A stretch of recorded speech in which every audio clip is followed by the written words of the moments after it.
안녕하세요. 커피앤톡입니다. 오늘도 와주셔서 감사드리고요. 바로 사연 읽어보겠습니다. 안녕하세요. 전 몇 달 전 이혼을 하고 이혼녀로 돌아온 40대 여자입니다. 요즘은 결혼 전으로 돌아가 혼자 살던 때로 돌아온 것 같아요. 그만큼 실감은 안 나지만 이제 모든 것이 제자리를 찾았다는 생각도 들어요.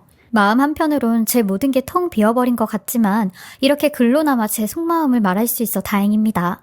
저와 남편은 5년째 주말 부부 생활을 이어왔습니다. 남편 하는 일이 지방으로 한 번씩 옮겨 다녀야 해서 원래는 신혼 초부터 함께 다녔어요. 저희 아버지 생각이 났거든요. 아버지께서 이렇게 혼자 일을 하면서 지내다가 마지막에 남으로 돌아가시면서 저한테 하신 말이 가족끼리는 꼭 붙어 있어야 된다는 말이었어요. 그렇기에 아버지의 말이 생각이 나 제 남편만은 그렇게 만들고 싶지 않았어요. 아무리 직장 근처에 식당이 있다고 해도 아침이나 저녁을 엉망으로 먹다 보면 몸 상하는 건 금방이더라고요. 그래서 어떻게든 내가 직장을 옮겨 다니며 남편과 함께 다녀야겠다 생각했어요. 그리고 나중에 아이를 낳아도 전학시키면서 남편은 꼭 따라다니려고 했습니다. 결국 돈 버는 것도 우리 가족 잘 살자고 버는 건데 남편 몸 상하는 건 보기 싫었죠. 하지만 이런 마음도 잠시 남편 직업은 1년 이상 한 곳에 진득하게 머무를 수가 없었고 이곳저곳을 다니면서 일을 해야 했어요. 그래서 항상 원룸이나 심지어는 숙박업소에서도 사는 경우가 많았죠. 그리고 아이까지 생기면서 이런 생활에 적응을 하는 게 물리적으로 힘든 부분이 많았어요. 어느 누가 자기 애를 숙박업소에서 키우고 싶겠냐고요. 그래서 하는 수 없이 제 풀에 제가 먼저 지쳐 남편에게 주말 부부를 하자고 했어요. 그러니 남편도 애 생각하면 그렇게 하는 게 맞다고 미안하다고 했죠. 결국 저희는 하는 수 없이 주말 부부가 되어 일주일에 한 번씩 제가 내려가거나 남편이 올라오는 그런 생활을 했습니다. 몇 달이 지나니 저한테 우울증 증세 같은 게 오더라고요. 집에 갑자기 누전이 되거나 세탁기가 고장나는 사소한 일들 속에 남편의 빈자리가 너무 크게 느껴졌고 모든 걸 아이와 둘이 해결하고 살다 보니 언젠가부터 남편이란 사람이 없는 것처럼 느껴졌어요. 말처럼 주말마다 만나는 일도 불가능했고요. 주말엔 아이를 데리고 공원이라도 나가야 하는데 남편은 주말에 일이 생기면 집에 올라오지 못했고 아이에겐 아빠라는 사람도 순 낯선 사람이 되었죠. 한 번은 그런 남편에게 서운해서 오는데 2시간 반도 안 걸리는데 그걸 못 오냐고 투정을 부린 적이 있었어요. 나 같으면 퇴근해서라도 짬내서 오겠다고 하니 남편이 화를 내며 당신은 잘 모르겠지만 막상 일하고 와서 씻고 나면 바로 뻗어. 당신만 힘들어? 나도 힘들다니까. 그리고 애 보는 건 영상통화로 하면 되잖아. 라며 저보고 이해심이 없다고 하는데 저는 그런 와중에도 남편의 반찬 걱정이 되어 반찬 이야기를 했어요. 그러니 남편이 반찬도 이제 보내지 마. 우리 팀원 중에 장모님이 이 근처에 사는 분이 있어서 다 같이 나눠 먹으니까 라며 전화를 또 끊어버리더라고요. 그리곤 주말 부부가 된 지 1년쯤 되었을 땐 서로에게 소원해지더라고요. 원래 남편 없는 침대에서 잠도 못 잤는데 나중엔 남편하고 한 침대에 있어야 되는 게 답답하고 의무적으로 해야 되는 거사도 불편한 그런 사이가 되었죠. 남편이 아니라 진짜 남 같은 사이가 된 겁니다. 익숙해진다는 게 그렇게 무서운 거더라고요. 남편도 초반과는 다르게 한참 후에나 연락이 되고 문자를 남겨서 급하다고 해야 다시 전화가 올 정도로 서로가 각자 자리에서 지내는 연습이 완벽하게 적응이 되었어요. 근데 문제는 남편이 저한테만 소홀해지면 되는데 아이한테까지 소홀해지는 게 속상했어요. 아이가 유치원에 돌아와 상을 받았다며 아빠에게 연락하자고 전화를 걸면 남편은 정신이 어디에 가 있는지 대답도 제때 못하고 기계처럼 그래 하는 사람만 되었죠. 저는 이런 모습을 보고 아이에게 미안한 생각이 들어 제 스스로를 원망했어요. 혹시 내가 너무 무책임하게 남편과의 관계를 만들어버렸나 하는 후회가 밀려왔거든요. 그래서 어떻게든 우리 관계를 다시 회복해야겠다 싶어 주말에 갈비찜, 전, 밑반찬, 국 등 종류별로 다 만들어 남편에게 갔습니다.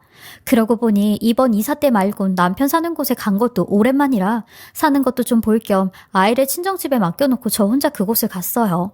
고속버스로 3시간 거리, 정말 마음먹고 떠나니 금방이더라고요. 역 근처에 있는 회사라 내려도 금방 갈 수 있었죠. 그리고 저는 깜짝 방문으로 남편의 원룸 벨을 눌렀습니다. 반가워할 남편의 얼굴에 잔뜩 기대를 하고 있었는데 의외로 남편 반응은 미적지근하다 못해 차갑더라고요. 문을 열자마자 제 손에 들려있는 반찬들을 보고 그거 반찬 주려고 여기까지 오냐? 그것도 애도 없이 혼자? 라고 하는데 내심 서운한 마음이 들었지만 여기까지 와서 싸울 순 없어 저는 끝까지 미소를 유지하며 애는 엄마한테 맡기고 왔어. 오랜만에 당신이랑 좋은 시간 좀 보내려고.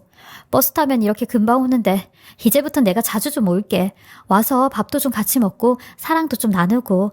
자기 저녁은 아직이지? 라고 하니 벌써 일하는 분이랑 저녁을 같이 먹었다고 하더라고요. 집에 들어가 남편과 가까이서 말을 하니 술 냄새도 좀 나는 게 술도 한잔 했다 하더라고요. 회사 점퍼를 입고 푸석한 얼굴로 술에 취한 남편을 보니 안쓰러운 마음이 들었어요. 이렇게 주말에도 일을 하면서 생활비 보내주고 긴 밤을 혼자 보내는구나 싶어 그동안 무관심한 남편이 이해가 되며 되려 미안한 마음이 들었어요. 사람 2명이 앉아있음 답답한 이 원룸에서 말이죠. 저는 이미 밥은 먹었다고 하는 남편에게 싸가지고 온 반찬을 냉장고에 넣어두었고 바닥에 앉아있는데 남편이 술 기운 때문인지 갑자기 저한테 다가와 입을 맞추더라고요. 평소답지 않았고 워낙 이런 상황이 그동안 없었기에 어색해하고 있는데 자고 갈 거냐고 묻더라고요. 저 또한 이런 남편의 분위기를 맞춰주려고 자고 간다며 순순히 남편 말에 응했죠. 오랜만에 신혼때 기분도 나고 약간은 낯설었지만 남편 품에 안긴 것도 오랜만이라 거기서 오는 편안함도 있었죠. 그렇게 저희는 뜨거운 시간을 보냈고 서로 사랑을 나누고 있는데 갑자기 문 두드리는 소리가 들리기 시작했어요.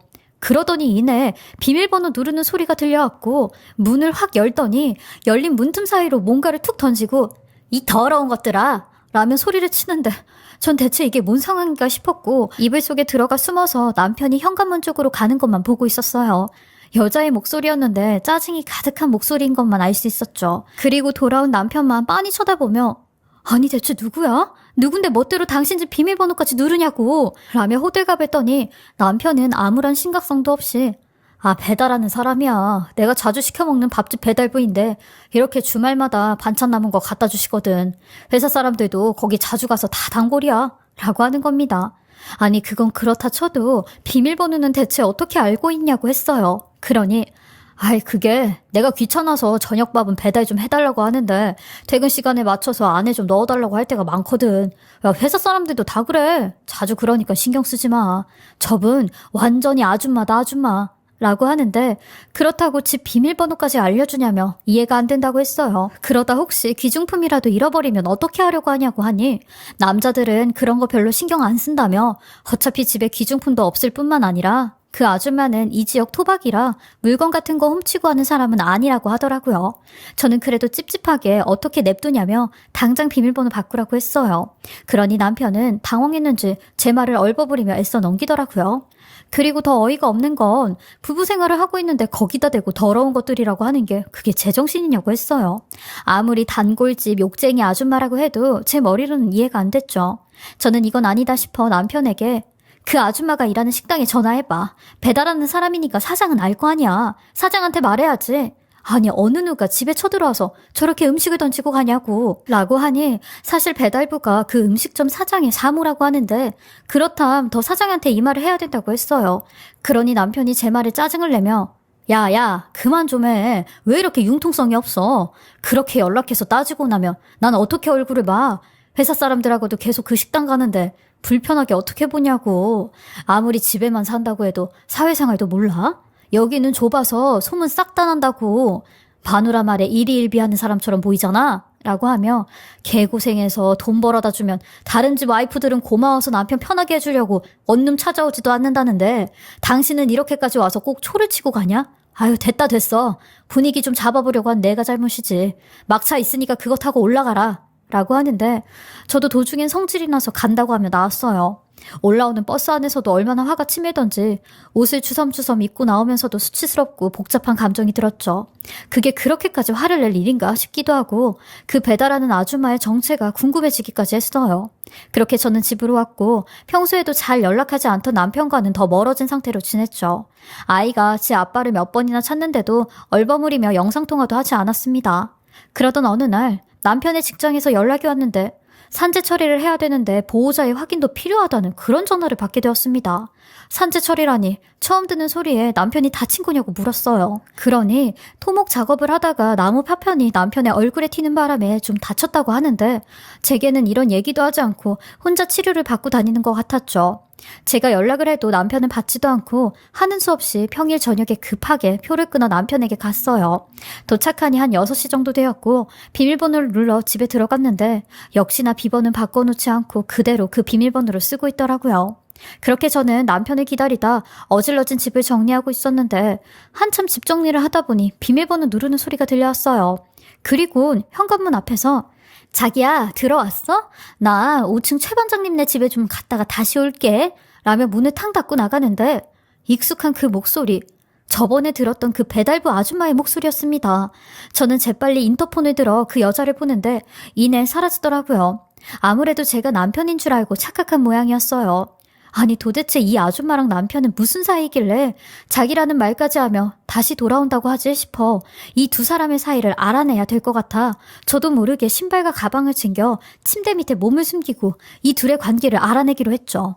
그리고는 얼마 뒤 그 여자가 집에 들어와 전화를 걸더군요. 자기 아까 집에 들어온 거 아니었어? 뭐? 아직 회사라고?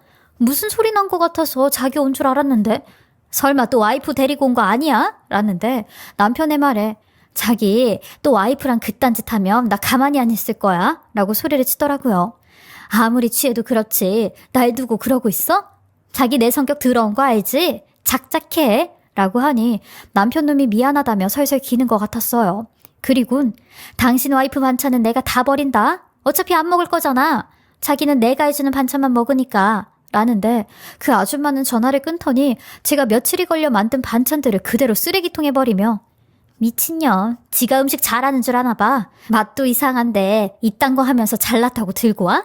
이혼이나 해주지, 쓰레기 같은 게 라고 하더라고요. 그 말을 듣는데 당장 튀어나가서 그 여자를 박살내버리고 싶었지만 남편과 함께 있는 모습을 꼭 봐야 할 것 같았어요. 그래야 두 사람의 관계가 더 확실해질 것 같았으니까요. 저는 숨소리도 제대로 못 내고 침대 밑에 숨어 있으려니 이대로 몸이 굳어 죽을 수도 있겠다 싶더군요. 다행히 제가 몸이 조그만해서 이 정도였지 안 그랬음 이 현장도 발각을 못했을 뻔했어요. 저는 최대한 조용히 숨을 쉬며 남편을 기다리고 있었고 때마침 남편이 들어와 자기야 나 왔어 하며 오더라고요. 아니 대체 저 늙은 아줌마랑 뭘 하는 건지 여자로서 자존심도 너무 상했어요. 그리곤 오자마자 그 아줌마를 껴안는 소리가 들리더니 둘이 아주 가관으로 스킨십을 하는데 그 둘은 마치 침대에 다이빙을 하듯 위로 뛰어들었어요. 그리고 남편 놈이 좀 이해할 수 없는 말을 해대는데 자기 오늘 최 반장하고 좋았어? 빨리 최 반장 돈 싹 다 뜯어내고 그 인간하고 관계를 정리해야 되는데 자기 최 반장한테 비즈니스로 대해야 되는 거 잊지 마 라고 하니 그 여자도 아우 그럼 내가 한 번 바쳐 우리 자기랑 살림 차릴 돈 마련하는 거니까 걱정을 하지 마. 당신이야말로 와이프랑 언제 이혼할 건데? 라며 실랑이를 하는 듯 했지만 이내 남편 놈이 그 아줌마한테 오늘 내가 아주 최 반장보다 훨씬 더 잘해줄게 라고 하더라고요. 그리곤 둘이 불륜짓을 하고 있는데 저는 그 두 인간들의 짐승 같은 소리에 야 이 더러운 것들아 라며 소리를 쳤고 그 여자와 남편 놈은 소스라치게 놀라며 뭐야 사람 있어? 라고 했고 저는 침대에서 가까스럽게 나와 그 둘 앞에 나타났죠. 그리고 그 여자 얼굴을 쳐다봤는데 아니 세상에 저한텐 50대 아줌마라고 말했던 그 여자가 실은 50대가 아닌 20대 후반으로 보이는 아주 새파랗게 젊은 여자였어요. 당황을 한 그 여자와 남편은 아무 말도 하지 못한 채 저만 가만히 쳐다보는데 그 여자는 이불을 감싸며 얼굴을 숨겼고 남편 놈은 제 앞에 다가 무릎을 꿇으며 여보 아니 찬이 엄마 이거 다 오해야 오해. 내가 여기서 너무 외로워서 나도 모르게 실수한 것뿐이야 라며 제 다리를 붙잡는데 이 모든 현장을 전부 다 동영상으로 찍어두고 남편놈 손을 뿌리치며 더러우니까 내 몸에 손대지 말라고 했네요. 새파랗게 어린 여자애랑 이러려고 50대 아줌마라고 속이면서 그 상황을 무마한 거냐며 난리를 쳤어요. 거기에 최 반장이란 사람이랑 이 여자랑 그렇고 그런 사이인 걸 알면서도 가만히 있었냐며 너 진짜 동물 새끼냐? 여기 무슨 동물의 왕국 찍고 앉아있냐? 라며 거지 같은 새끼라고 이거 당장 이 건물 5층 사는 최 반장인가 뭔가 그 사람한테도 다 알리고 네 직장에도 다 알릴 거라고 했어요. 여자에 미쳐도 정도껏 미쳐야지 가족까지 버리고 이러려고 혼자 살려고 했냐고 했죠. 그러니 그 젊은 여자는 제게 다가와 언니 그만하세요. 직장에 알리는 건 아니죠. 딸린 식구들이 얼마나 많은데 이런 말을 함부로 내뱉으세요? 제발 그건 다시 생각해주세요. 제가 어떻게든 언니 남편이랑 관계 정리할 테니까 제발 직장에는 말하지 마세요. 라고 하는데 말하는 꼴을 들어보니 이 기집애도 같은 직장에서 일을 하는 것 같았어요. 저는 양심도 없이 그런 소리 짓거리는 그 X에게 너 헛다 대고 지금 언니라고 하고 있어? 내가 네 친구야? 이게 진짜 아직도 정신을 못 차리고 있네. 그러니까 이 남자 저 남자 만나고 다니면서 몸쪽 노릇하는 거겠지. 너도 아주 사회적으로 매장 한번 당해봐 라며 멱살을 잡으려고 하는데 세상에 갑자기 제게 초음파 사진을 보여주며 사모님 저 사실 임신했어요. 임신 6주래요. 그리고 실은 누구 애인지 몰라서 아무한테도 말 안 하고 있었는데 저 임산부예요. 라는데 그 소리에 남편도 눈을 동그랗게 뜨며 길길이 날뛰기 시작하는 겁니다. 진짜냐며 왜 그동안 아무 소리도 안 한 거냐고 너 미쳤냐고 누구 애냐고 하는데 그 둘의 꼬라지를 보니 아주 과간도 그런 과간이 없더라고요. 이게 대체 말이나 되는 일이냐고요. 저는 말문이 턱턱 막혀 아무 소리도 안 나왔고 남편 놈한테는 어차피 너랑 내 사이는 이걸로 끝난 거라며 이혼 소송할 거라고 했어요. 이혼 소장 보낼 테니 그리하려고 했죠. 그리고 5층에 산다는 그 최 반장을 찾아갔어요. 5층에 5집 정도 다 돌아 최 반장을 겨우 찾을 수 있었고 7층에 사는 박정수 와이프라며 지금 7층 한번 올라가 보라고 했네요. 아주 기이한 광경이 펼쳐지고 있을 거라고 했죠. 대충 그 여자에 대한 이야기를 하니 얼굴이 사색이 돼선 7층으로 뛰어가더라고요. 참 살다 이런 일까지 겪게 되는지 정말 남편놈 최악이었습니다. 남편놈은 맨발로 집 밖까지 나오며 여보 제발 내 얘기 한 번만 들어봐줘. 진짜 쟤한테는 진심이었던 적 한 번도 없었어. 그냥 나 괴롭히는 최 반장한테 엿먹이고 싶어서 그랬던 거야. 아 진짜야. 내가 미쳤다고 토끼 같은 자식 두고 당신 두고 딴 생각을 갖겠냐고 라는데 그런 남편은 밉을 치며 너 말 똑바로 해. 그리고 이제부터 네가 어떤 벌을 받게 되는지 똑똑히 지켜봐. 지옥이 있다면 여기가 지옥이구나 하고 알려줄 테니까 라고 소리를 지르며 제 다리를 잡고 늘어진 남편을 뿌리치고 집으로 왔어요. 평생 술도 모르던 제가 새벽까지 술을 마시고 먹고 토하고를 반복했네요.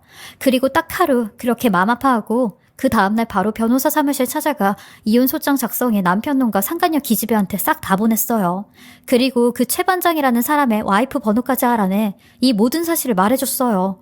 그 와이프도 아무것도 모른 채 살면 안 되잖아요. 그리고 그 상간녀 뱃속에 있는 애가 최 반장의 애일 수도 있을 테니까요. 그러니 최 반장 사모님은 제게 의심은 계속했었는데 물증이 없어 현장을 못 잡고 있었다며 되려 고맙다고 한번 만나자고 하더라고요. 그렇게 저희 둘은 서로 만나 그동안에 있었던 모든 일에 대해 이야기를 했는데 그 사모님도 저와 같이 주말 부부로 생활을 오랫동안 하셨더라고요. 서로 공통된 고충이 있으니 말이 더 잘 통했어요. 그리고 그 상간녀도 같이 조지러 가기로 했죠. 저희 둘은 그 세 사람이 일하는 현장에 찾아가 흙바닥에 세워두고 완전히 개망신을 주고 왔어요. 마침 또 건물 투자자까지 와 있는 상황이었는데 아주 겸사겸사 복수를 잘하고 온 거죠. 아마 그 셋 다 잘리지 않을까 생각했었네요. 남편놈은 하루가 멀다 하고 차로 2시간 반 걸리는 제가 사는 집으로 와서 용서를 빌었어요. 전 이런 남편이 괘씸하기만 하더라고요. 제가 그동안 그렇게 퇴근하고 한 번 정도는 집에 와서 아들 좀 보고 가라 했을 때는 들은 척도 하지 않더니 이혼 소송이 시작하니 매일같이 집에 오는데 정말 꼴 같지도 않더라고요. 저는 2번 다시 찾아오면 접근 금지 신청할 거고 이혼 소송하는데 당신 불리하게 만들 거라고 했어요. 그렇게 저는 몇 개월간의 이혼 소송을 통해 양육권과 재산 분할 그리고 위자료까지 다 가지고 올 수 있었고 그 상간녀한테도 위자료 1,500만 원 가지고 올 수 있었어요. 소송하면서 상간녀도 몇 번씩 만났는데 배는 점점 불러오고 죽상인 얼굴로 다니더라고요. 누가 애 아빠가 될지 참 가관이다 싶었습니다. 이혼은 무사히 제가 원하는 대로 잘했지만 제일 걱정인 건 아이 문제였어요. 아이에게 어떻게 이 일에 대해 말을 해줘야 할지 몰랐거든요. 근데 외려 아이는 지 아빠와 오랫동안 떨어져 지내며 살다 보니 아빠의 빈자리를 그렇게 그리워하거나 이혼에 관한 부분에 대해 심각하게 생각을 하지 않더라고요. 본인은 엄마만 있으면 된다고 하는데 가슴이 찢어지면서도 아이를 위해 열심히 살아야겠다는 생각을 했어요. 그리고 비록 제가 경력 단절이지만 어떻게든 취직해서 평생 직장을 갖도록 일자리를 알아보고 있는 중이에요. 그리고 그 더러운 인간으로부터 받는 양육비지만 저는 아주 매달 꼬박꼬박 다 받아내서 우리 아이 보란듯이 잘 키우려고 합니다. 제 긴 글 함께 들어주셔서 감사하고요. 제가 아이를 잘 키울 수 있게 많은 응원 부탁드립니다. 항상 건강하시고 행복하시길 바라겠습니다. 지금까지 커피앤톡이었습니다. 오늘도 끝까지 함께 해주셔서 감사하고요. 저는 다음 영상으로 또 찾아뵙겠습니다.